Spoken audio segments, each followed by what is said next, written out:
Today's webinar is Indigenous Mentoring for Children and Youth, and with me we have two very special guests, Dr. Sean Lessard and Dr. Simmee Chung, both of which are not only immersed in the academic fields of supporting our Indigenous neighbors and helping to make changes in our education and social systems, but also they have extensive practical experience in helping kids do better and find success in life wherever they are. And we're very, very fortunate that we got to partner with them on this initiative, and we're very fortunate that they're able to join us in studio today to share a little bit about their journey.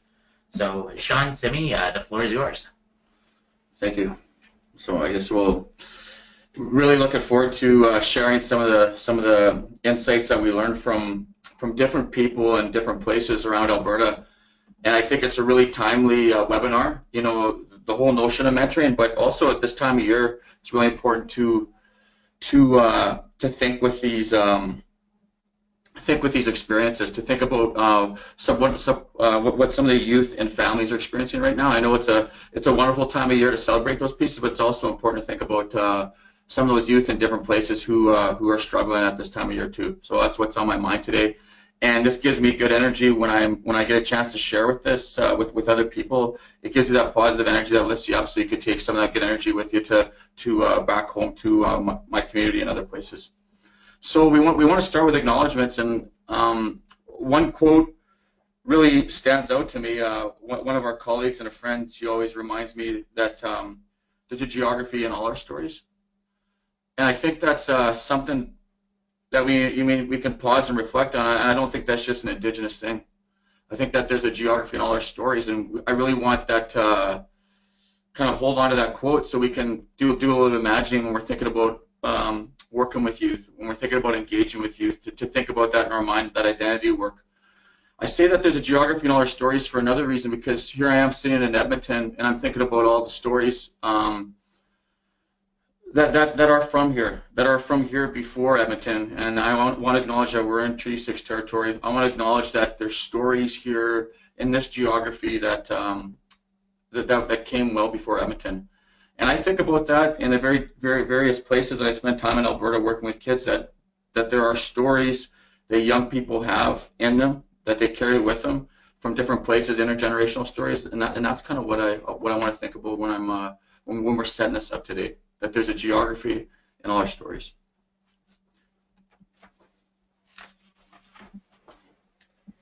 Thanks, Sean. We're just going to address a few things in this webinar, just to give you an overview. Some of the questions that we hope that we will answer or provoke some of your questions and thoughts towards is how can you ensure your mentoring program meets the needs of Indigenous children and youth? How can you attract more Indigenous mentors? How can you work with schools and Indigenous agencies to close the mentoring gap? And how can you learn more about existing mentoring programs? And how can you access community resources that are available? These are questions that we will address throughout this webinar, and hopefully invite more questions from you. So when I talk about that acknowledgement, I'm thinking about the treaty territory, but I'm also thinking about that acknowledgement and all the people that helped us come to a further understanding about what mentoring possibly is and what mentoring possibly can be. So just when we were asked to partake in this process by looking at the toolkit, what we wanted to do is we really wanted to reach out, and I wanted to go back with my friends and with my colleagues and say, well, what do youth think about the term? How would they take it up? What would the Indigenous community, how would they look at the definition of mentoring? So what we did, and I just want to share some of the methodology, is that we've been in numerous conversations with community partners, with elders, with traditional knowledge keepers, with youth and families that stretch out right across Alberta, and even on a national level.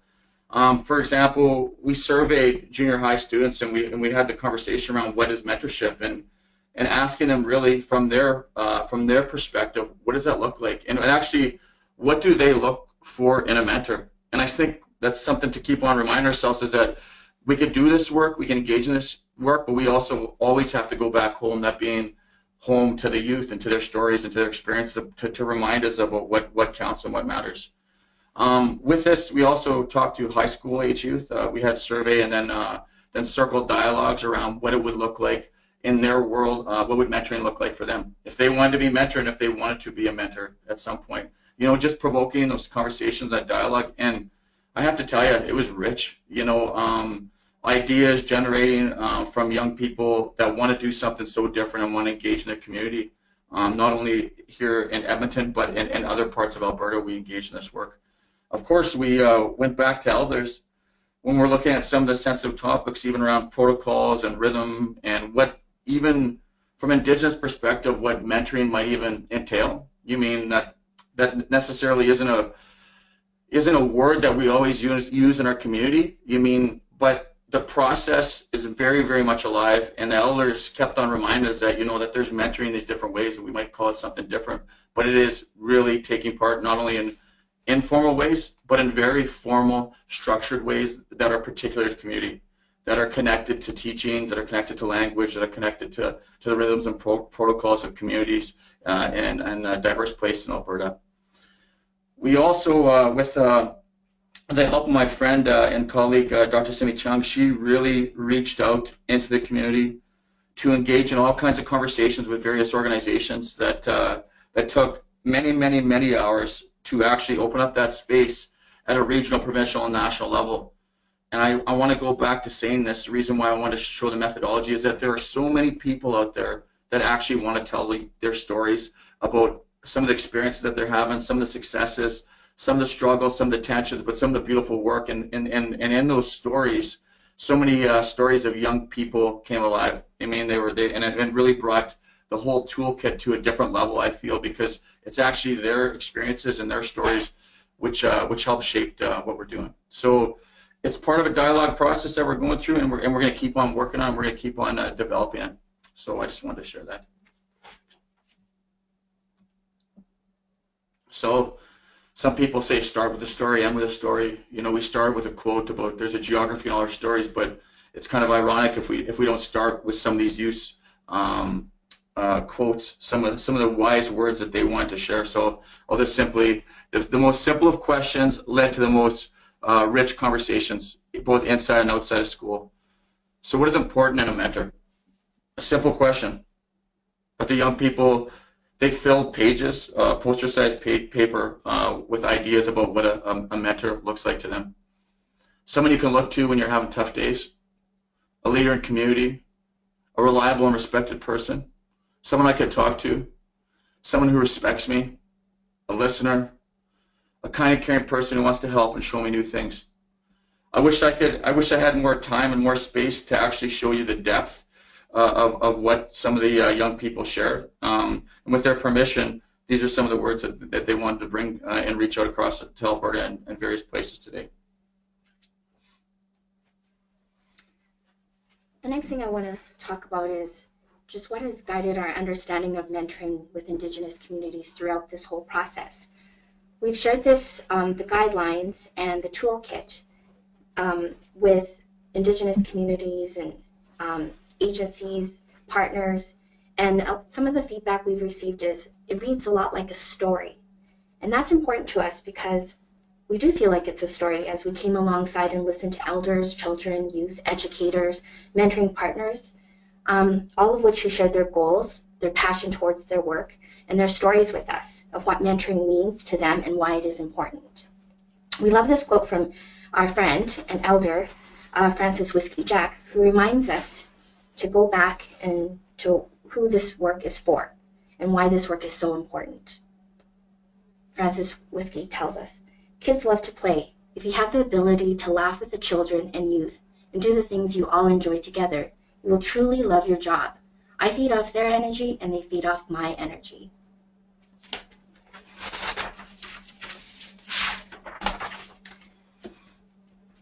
Also in the guide and the toolkit, we talk about reconciliation through mentorship. We really encourage everyone that aims to create and facilitate a successful mentoring program to listen closely to what children, youth, and families and the particular community that you wish to serve, as well as the elders, have to say and start from those teaching places. As the Truth and Reconciliation Commissioners remind us, we need to move from our head to our hearts. And if we think about reconciliation, at the heart of it is being an ongoing process of establishing and maintaining respectful relationships between Indigenous and non-Indigenous people in Canada. Then it's from these caring places that we might really begin to honor and move towards the spirit and intent of reconciliation, alongside Indigenous communities in mentoring partnerships for children and youth. So when we were thinking about the truth and reconciliation, not only that those are calls to do something different, that they're not recommendations, as Dr. Willie Littlechild reminds us, that they are calls to do something different. And when we expand on the definition of through conversations with elders and knowledge keepers and families and community, but most importantly youth, we start to think about the whole definition of mentorship. And one of the common themes that came out of these conversations, these research conversations, were it's almost like intergenerational teaching. Had the opportunity to sit with Derek Rope, who's an educator, an Indigenous educator from Southern Saskatchewan, but also he's been a youth program worker and designer for many, many years. And I think one of his quotes that really stayed with me. He says, "I think mentorship is the transferring of knowledge through a shared experience. I believe that Indigenous cultures in North America was simply the foundation of how we were taught and how we lived. It didn't have a name. The concept never needed to be defined." So even though we're thinking about mentorship today, I wanted to think with that idea of mentorship, like how do you bring that alive? And that whole notion of intergenerational teaching is so present when I'm thinking about the Indigenous communities, not only in Alberta, but in different places across Canada. That intergenerational teaching is very much alive, and it's an embedded process. Intergenerational teachings is mentorship. Mentorship is a concept that not be commonly referred to within Indigenous communities. So when I'm thinking about this, when I go to Fort Chipewyan and I go to the community and I present what I'm interested in doing in terms of working with youth, sometimes the idea of mentorship is not a word that's often used, even though the process is taking place. So the reason why I want to share that is because we want to really work with that definition of what mentorship is and open up the possibilities with that language. So when we're going into communities, we want to be careful, we want to move slow in terms of what that may look like. Because what we know by having these conversations through the different experiences is that there's all types of mentorship taking place within communities. So we have to look and listen to in terms of how that might be taking place. Many community partners have shared with us there are numerous examples of intergenerational teaching and sharing throughout Indigenous communities that could be considered forms of mentorship, some formal and some informal processes. Historically, mentoring Indigenous communities has been embedded in cultural practice in which the entire community contributed to raising and teaching children and youth. I can't help but think about how true that is, and I can't help but think about how present that's going to be through the holidays when people get together in the various places, and there's a lot of teaching going on around the table and through the shared processes going on at this time of year. This next slide is, we're just going to give you a glance at the toolkits, or the toolkit. There's 10 tools within the toolkit, and embedded within the toolkits, we have links to resources to support you in this important work. And we also have references and resources at the end of some of the toolkits. So we're just going to go through the tools, each of them right now, just give a little snapshot as to what you can look forward to seeing when it is available on the AMP website. Toolkit 1, Tool 1, building a mentoring program with Indigenous communities. This one really speaks to me, because there are so many details, and the tool itself, it gives some very practical examples of what we need to be thinking about before engaging this process. Early considerations, things to think about before beginning to develop a mentoring program and develop a process for mentoring. The reason why we say things to think about before, because I think when you're even interested in the idea of mentorship within the community, that you need to do a lot of pre-work. You need to be thinking about what that looks like, and not only thinking about it, but also engaging in conversations with the community as you co-create this type of programming. Building relationships and moving with intention to understand the community. This once again is a really important process. Is that the whole notion of moving with intention is that we measure our steps when we move alongside and we move in the process of working with Indigenous communities. We understand it's a gentle and a patient process, and we also understand that we are guests when we come into the community, and that there's knowledge in the community that is very live, that is very present, and when we move into these relationships, that we want to make certain to keep the space open so we're learning. It's a process of mutuality. Assessing specific needs and strengths within the community. That's something that we can expand more within the reading of the toolkit itself. As Sean mentioned earlier, we have the opportunity and privilege to speak with many mentoring partners and organizations who currently engage in mentoring programs serving Indigenous communities.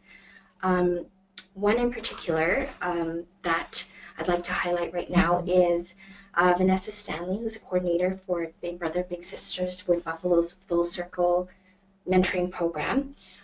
She was sharing some of her own experiences as a non-Indigenous coordinator with us, and this is what she had to say. When reflecting on my experiences, I would say it takes time to start up a program serving Indigenous youth, just like any other pilot program. You will need to get to know your community and its elders, get to know your local band office to support you in whatever way they can, encourage the schools and school boards to provide support. Attend other community events to show your support outside of the program.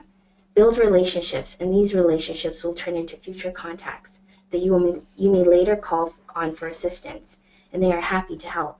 Take time getting to know the program participants and adapt your program to what they need.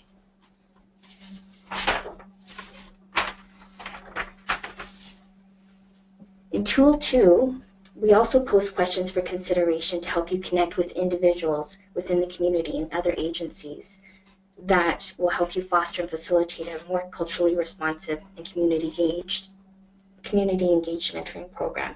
For example, many of our mentoring partners have stressed the importance of going out into the community, just as Vanessa was talking about earlier with her words.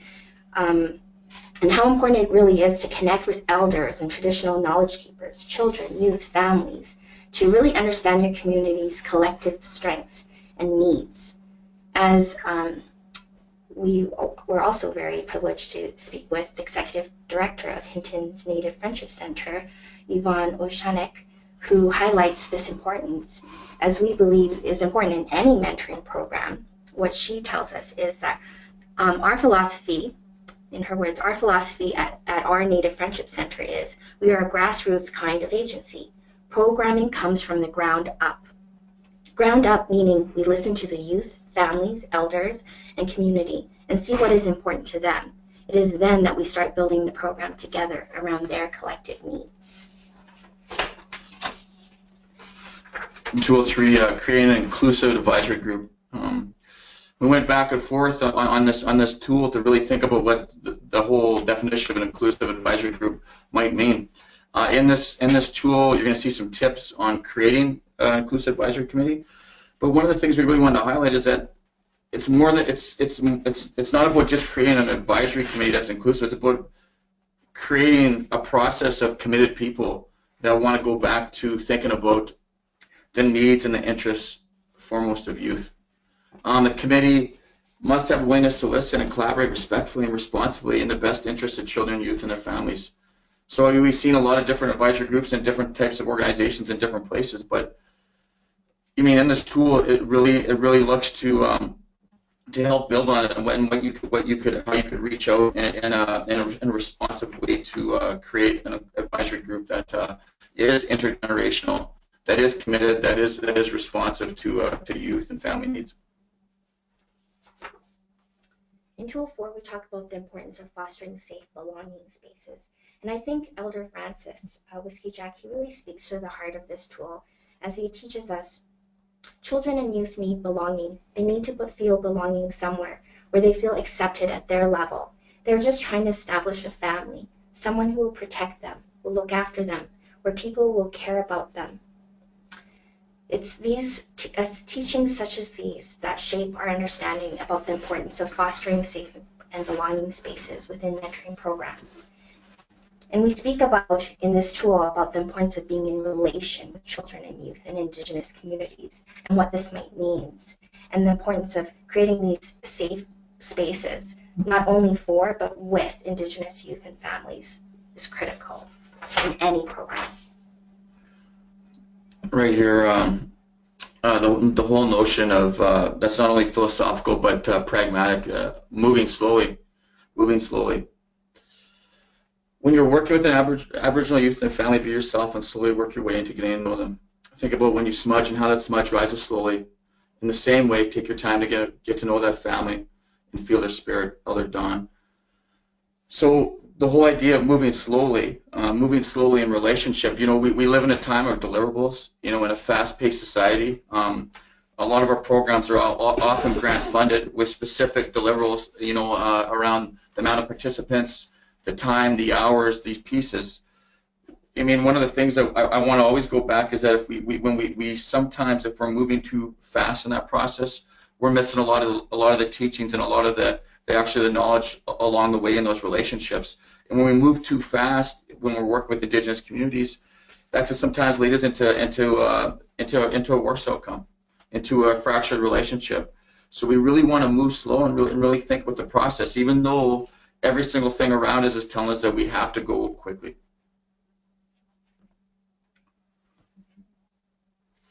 Tool 5, acknowledging identity, land, key understandings and terminology.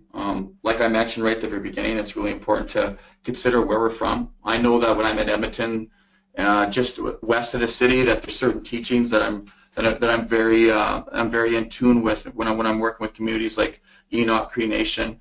I know when I'm working at Enoch, it's different than working at Alexis. When I'm working at Alexis, it's different than Paul Band. And I also know that when I get on a plane and I travel for a few hours into to Fort Chipewyan, Alberta, that there are different protocols and rhythms that exist there too.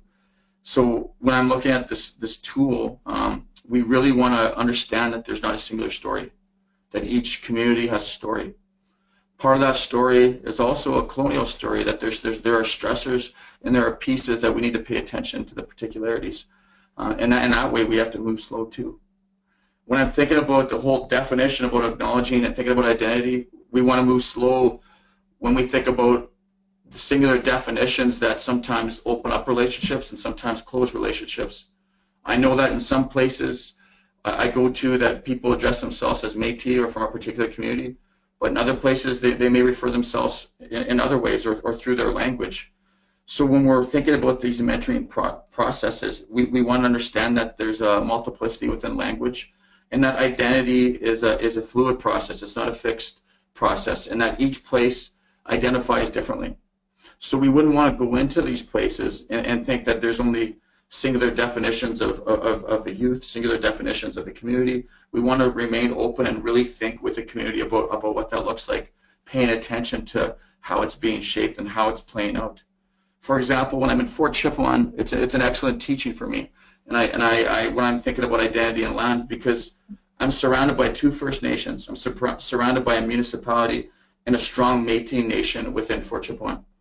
So you have this multiple identities that play in every process that we're engaged in. When I'm working with youth, that they might not know exactly what it means in the singular definition of being First Nation or Métis, because a lot of the stories are actually stories of multiplicity and of mixed identities.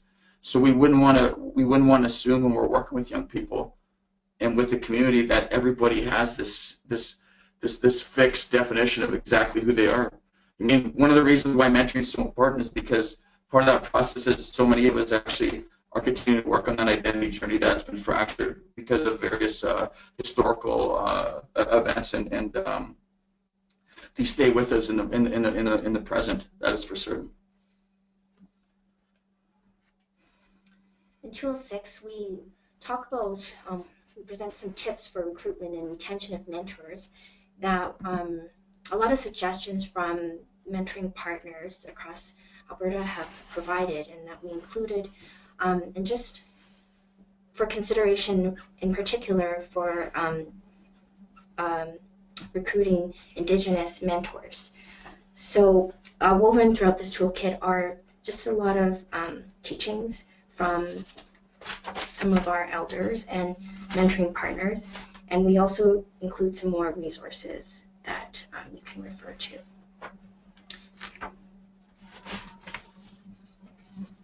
Tool 7, tips for training and screening potential mentors. I think this is a very, very important process, that the whole training to build capacity, but also that screening process is significant in terms of what we're doing, because it actually is going to shape the way the program not only takes off, but the story that the program has and the mentoring process has within the community. So your screening process is significant.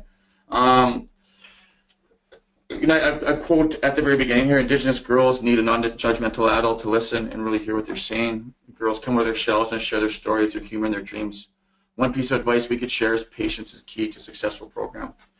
I think we always have to think about, in particular that quote, we have to think about the structures, we have to think about the gender, we have to think about some of these important pieces, about how we're paired up and what type of programming we want to look at all these pieces. In Tool 7, you're going to see some tips for training, and I can't stress enough that screening process is vital. I just want to add a little bit to that one, Tool 7 too, because as we talk about, as Sean is stressing about the importance of screening potential mentors, particularly working with, who propose to work with Indigenous youth and families, right? And at times some may be more vulnerable. Just the idea of some of the mentoring agencies and partners out there have talked about the importance of criminal record checks and things like that. And so we've included things, just little tips and links to things like that. And just really great advice, like Vanessa Stanley was saying how, if you actually bring, if you're a mentoring program, you can actually write a letter, and there's some RCMP offices and police stations that will actually waive the cost for your potential mentor. And so I thought those were great little tips that we've included in the tools that, just some experience from other wonderful mentors out there, mentor programs.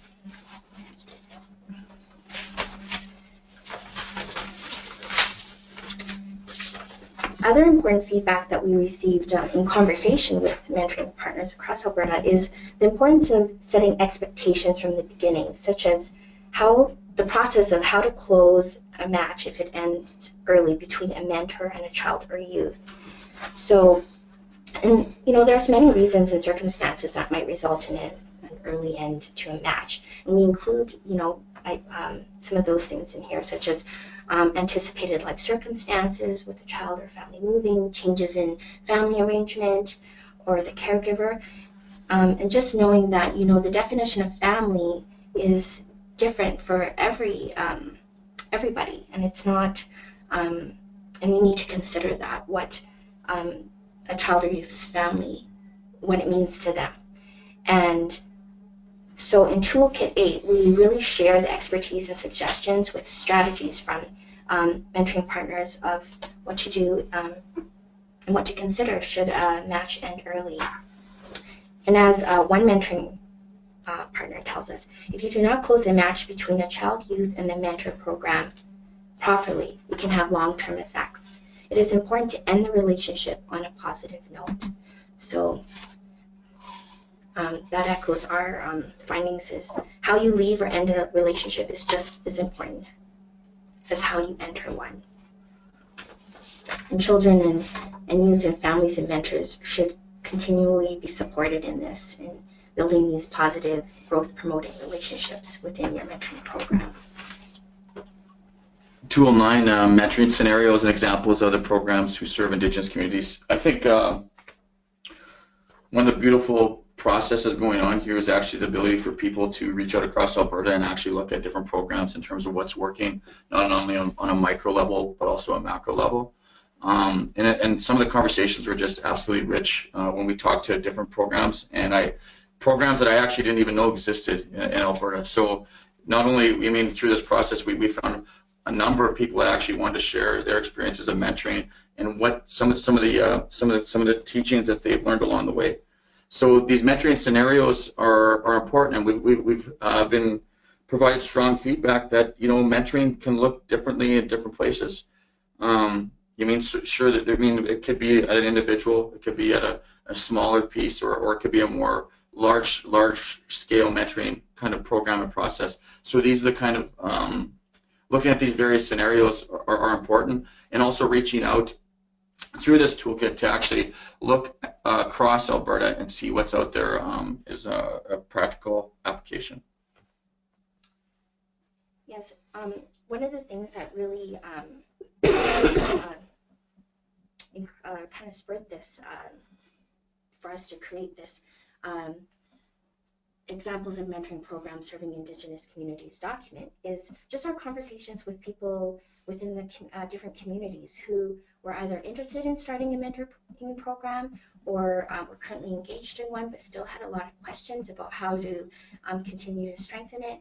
And often what they shared with us were their feelings of just being uncertain and at times even feeling intimidated or overwhelmed, particularly if they're not they don't have as much funding accessible to them or resources at their fingertips. And what we found, mentoring partners, both large and small, have told us is that they're really more than happy to reach out and collaborate and support other people in this important work. You just need to reach out to them. And so what mentoring partners have done who currently run programs serving Indigenous communities, they've gone one step further and they've provided us with statements and testimonies and descriptions of their unique mentoring program for us to share with you within Toolkit 9, actually. And so we have about 13 plus community partners that we highlight, and these are statements that you may not even find on their website because they've provided it specific for this document to enrich the toolkit and the guides. So we really thank all these partners, and we hope that we can continue to expand on this work in the future too, because we know the AMP, we have there's many amazing people that are already engaged in this work. So this is just a great resource that people can see what are people doing out there, and we encourage people to not copy, but just create something that's unique to meet the needs and interests of your specific community that you wish to serve. And the other point I would add is that if you are reading the document and you actually think about a different program you're aware of, or you know of another program that should be profiled, please send us a note, mentor.support@albertamentors.ca. Send us an email, and we'll work to do that work and ensure that good programs everywhere get the recognition that they deserve. And adding to that last one, we also, in the references and resources, we provided some resources for Indigenous people across Alberta that you can click on for more information, and just some more information that hopefully will support you as an Indigenous person and non-Indigenous person.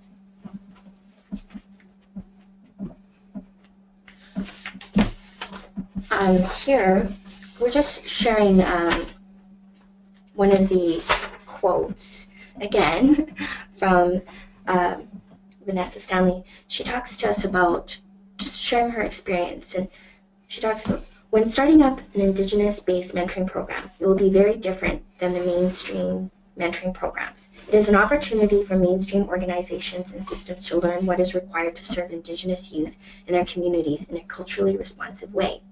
When I started in my role, I did just as much work on my free time outside of the program as I did at the program. As a non-Indigenous person, I built relationships and attended community events where I earned respect in the Indigenous community in Wood Buffalo.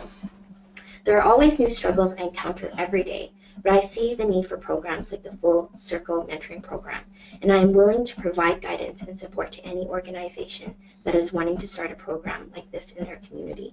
And I think this quote really speaks to the importance of how Vanessa talks about just her willingness to provide guidance and support to others. And there's a lot of people that echo these sentiments about they're more than happy to support other people who are engaged in this important work and their shared passion. And I think it's also equally as important to, because people talk about, is this resource for Indigenous people, non-Indigenous people? Well, we would like it to be, it's for both. It's about working together and supporting, building and collaborating together to build something to serve our youth and our children. So we hope that you also find that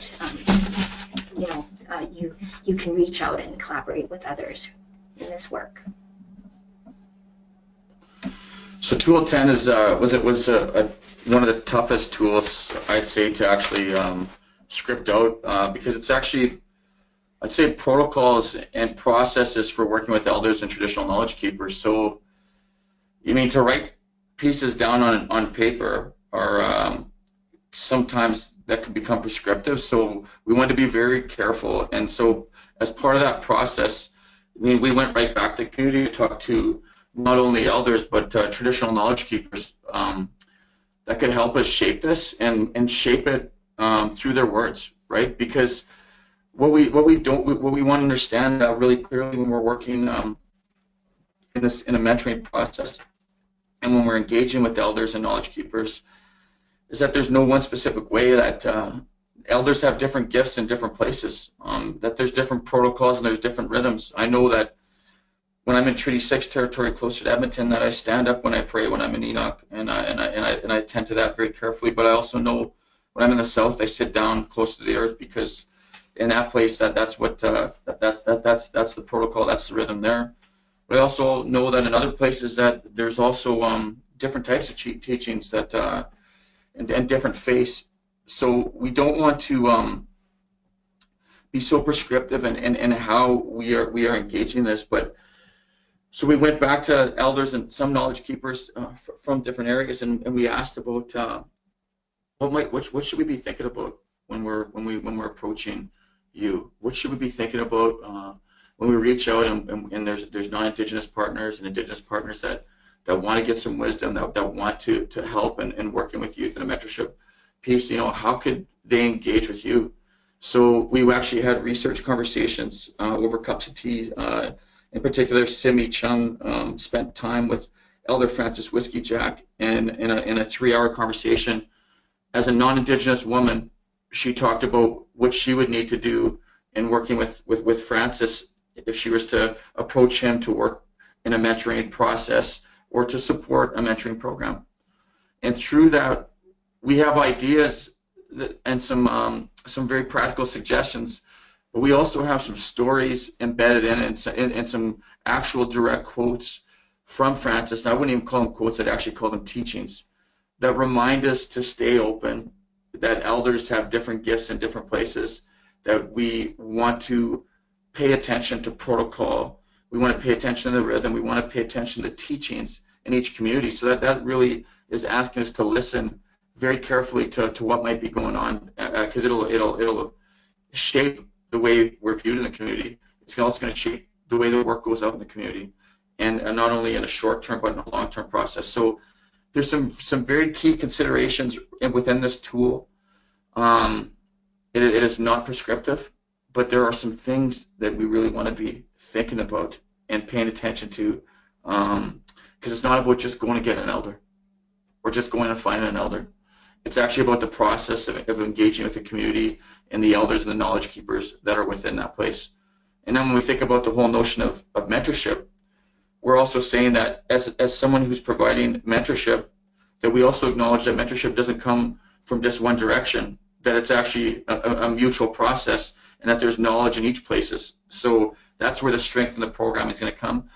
We thought it was very important to write down some of the pieces that may be appropriate to consider when you're engaging with elders or cultural advisors and traditional knowledge keepers within the community.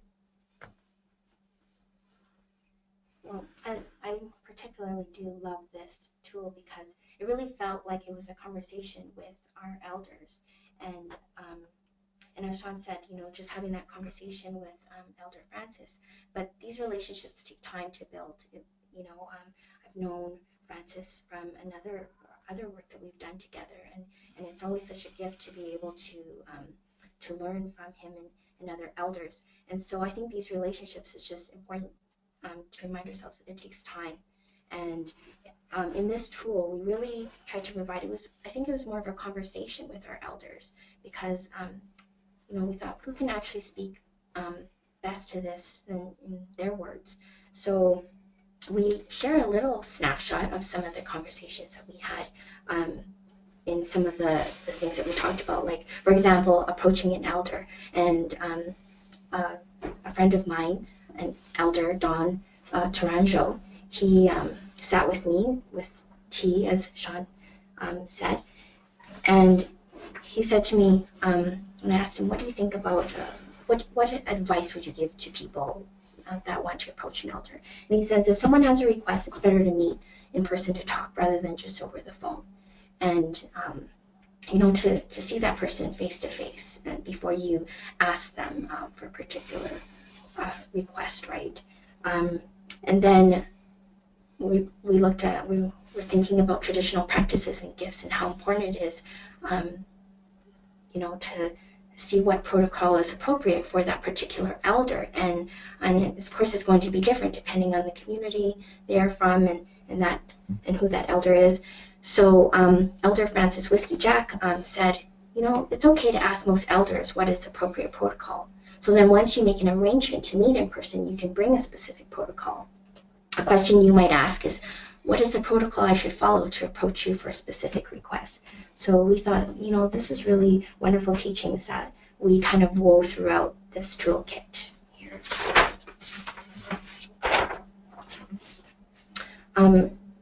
Building relationships. And Elder Don, he was really, and this really stayed with me because he was talking about, I'm asking all these questions about, what should a person say or what should a person do to make, you feel more comfortable as an elder. And he really reminded me that when you're meeting with an elder, remember to share a little bit about yourself. It is important to share who you are and where you are from so the elder can get to know you too. And in this way, he or she will feel more comfortable with you. So just that importance of taking time to build relationships, not only with the youth and the children and the community that you propose to serve, but also with the elder. And, just always having them, whenever possible, be a part of that vision and your advisory committee and help you guide that program. And I know in my own work with elders, sometimes I wasn't sure how to maybe approach a particular family, and I would, sit with an elder and I would ask for their, counsel, and they would guide me towards some ways that I could, build relationships with other people. So just things to remember. Share a little bit about yourself too. I'll let Simmee do the next slide too, seeing that it was her conversation over a cup of tea with these elders. So I will bow out here and let her speak these last pieces. Well, thanks, Sean. One of the things I thought was really interesting too is because as I was talking to, Elder Francis and Elder Don, a lot of times, you tend to say, okay, bye. Because sometimes, it was, and then, Elder Francis said, rather than saying goodbye, it's nice to say see you later, or as we say in my language, which is his language, is Plains Cree, is moestas, which means later. And it means you want to come back and see that elder again. And I thought this is so beautiful because in my, like me being of Chinese descent, we don't actually say goodbye either. We say joigin, which is another, our way of saying see you later. And it's just another reminder that, it tells that elder that you want to see them again. And it's just a kind of circle, the relationship is not, it's just the beginning. Or as Elder Francis says, and he was really trying to teach me how to say this, and I hope I say it properly, Kito Mina, which means until next time. when she's saying that, I think it's so important as a non-Indigenous ally to this work. I mean, going through this whole process was such a good teaching because she's teaching us along the way. And Francis was sharing with me how he had a good conversation with Simmee about what that looks like, and he goes, I can't wait to see my words on this book, you guys. I said it's not a book, it's a webinar. He goes, anyway, it's good for my resume, isn't it, Sean? So he was sharing a lot of humor. Simmee was saying how much humor was involved in actually the process, which I think is really important to remember when we're engaged in this process. That there are people out there in the community that want to help. You know, in the spirit of reconciliation, we can use that word. You know, we need to work together to create mentoring processes alongside youth and their families. And the only way forward, to me, as an Indigenous person, as someone from that's Woodland Cree, we need people working together. I can't help but think that, and I can't help but think about the gentle teaching that Elder Francis is saying. He's saying, until next time. I think that's actually a good process to think about mentoring. That there is not a beginning and that there isn't an end. It's till next time. And I think holding that space open opens all kinds of possibilities with youth and mentoring across Alberta and beyond.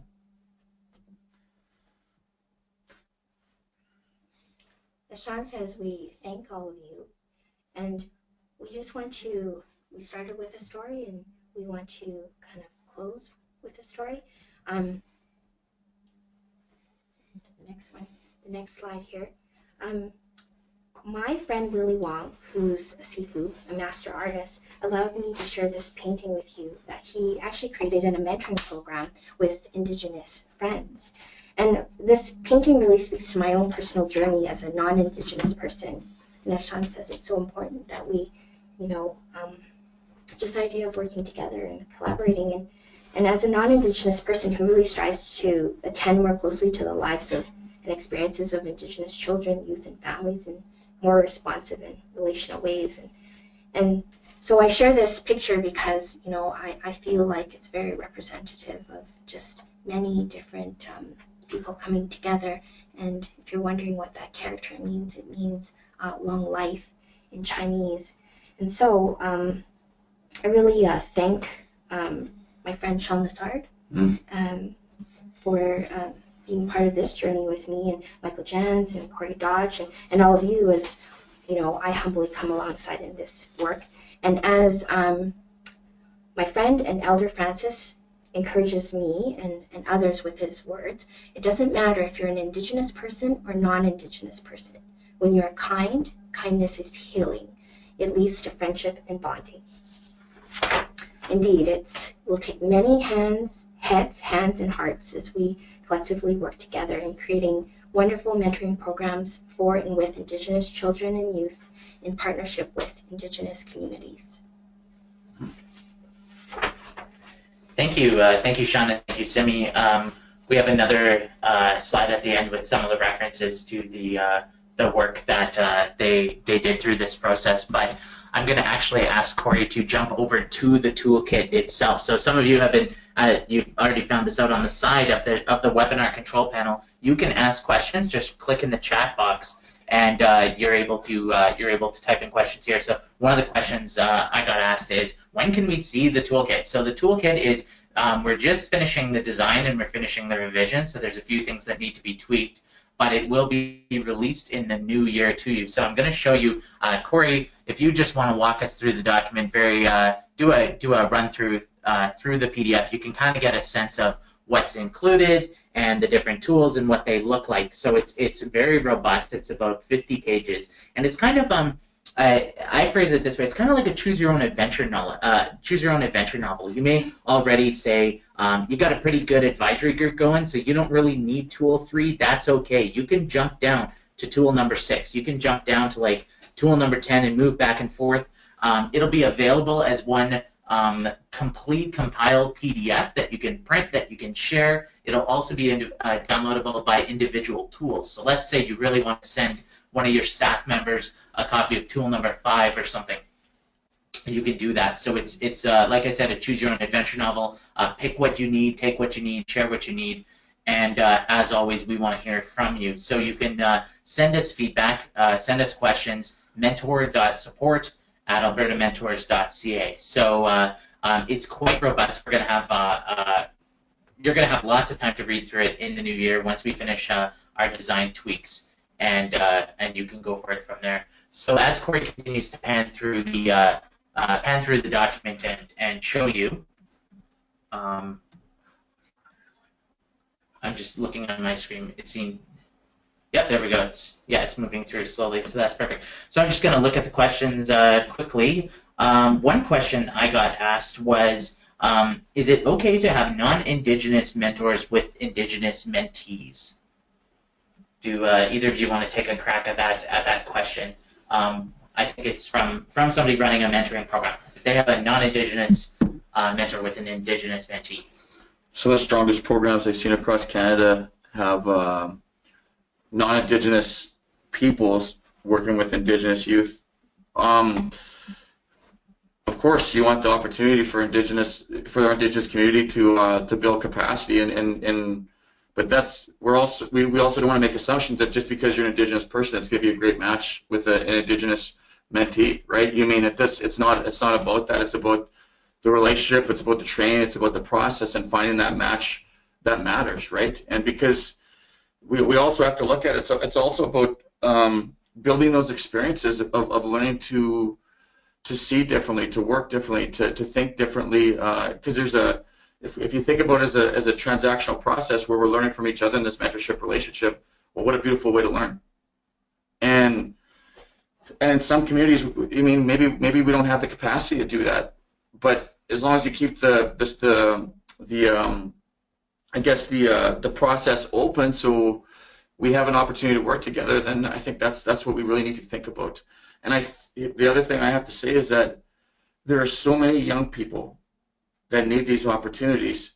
So it would be, I wouldn't turn down the opportunity to have somebody mentor a student because they weren't from a particular First Nation. That would be really misguided, because what we really know is that young people need an opportunity to be mentored, and they need a process to share with someone older experiences and learn to live differently in this crazy world that we're living in.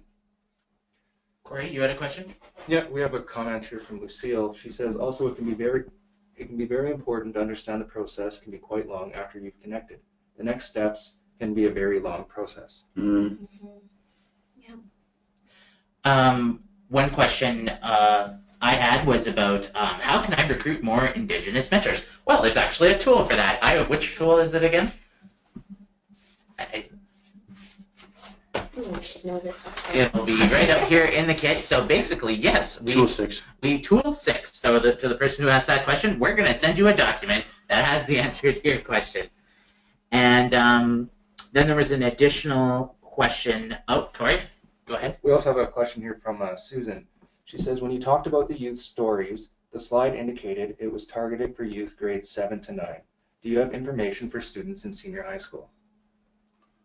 Okay, so when we talked about the youth stories, so you're talking about the quotes. I'm assuming, Susan. We have there are actually some pragmatic examples of programs with high schools throughout Alberta. So I think you mean some of the most important programming is actually high school students mentoring junior high students and mentoring elementary students. So, for example, in an informal mentoring process, all I can think about is spending time in northern communities. And what we do sometimes in the north, in particular in my community in northern Saskatchewan, here we're going all the way to a city to try to find people that will read with elementary children in our school. But all we have to do is go down the hallway where there's classrooms filled with high school students waiting for an opportunity to just go down the hallway to actually learn, because it's a learning process. So there's examples in the kit. I can't help. I mean, so in terms of the grades 7 to 9s, that was just a focus group that we engaged in just to ask questions about what mentoring would look like to them. So, I mean, that's something we could do. I've had many conversations with high school students. The work that I do in the present is actually mentoring, a formal mentoring process with high school students, First Nation high school students. And as Sean mentioned, we provide some of these examples within the tool. For example, Edmonton Public School, that supporting transitions for FNMI students program, where there's high school students that help younger students transition from junior high to high school, and through school visits and attending school events and things like that. So there are lots of wonderful things out there geared towards high school students. And from reading the document, I would say there's excellent material in here. I think for elementaries, junior highs, high schools, young adults, even the folks in the early years as well. I want to acknowledge and make sure that we have a chance to thank Sean and Simmee. We're coming down to 1 o'clock, so I know you got to get back to work, but they have done a tremendous amount of work. That it's been so extensive. They've really engaged with these stories and done such a wonderful job of capturing best practices and listening across Alberta to so many different voices.